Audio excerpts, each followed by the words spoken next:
हाला मां सिंधियाना news network reporter एजाज़ अली बुघियो मूजिब retired उस्तादनि पारां पंहिंजे जाइज़ हक़नि जी मञता लाइ न्यू सईदाबाद तहलका प्रेस क्लब ॾांहुं एहतिजाजी मुज़ाहिरो कयो वियो।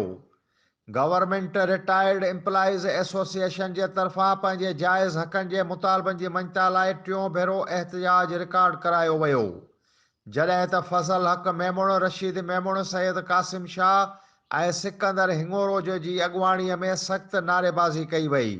उन मौक़े ते मुज़ाहिरीन मीडिया सां ॻाल्हाईंदे चयो त असां रिटायर्ड उस्ताद आहियूं जेके समाज में सुधारो पैदा कंदा आहियूं।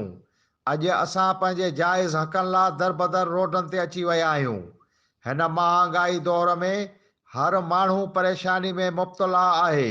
असांखे पंहिंजा जाइज़ हक़ ॾिना वञनि। इंश्योरेंस बेन्युअल फंड, 10% इज़ाफ़ी पेंशन, सिहत कार्ड ॾियण लाइ काफ़ी वक़्त खां वज़ीर आला खां मुतालबो करे रहिया आहियूं, पर असां रिटायर्ड सरकारी मुलाज़िमनि जे जाइज़ मुतालबे खे हिन वक़्त ताईं का बि अहमियत न ॾिनी वई।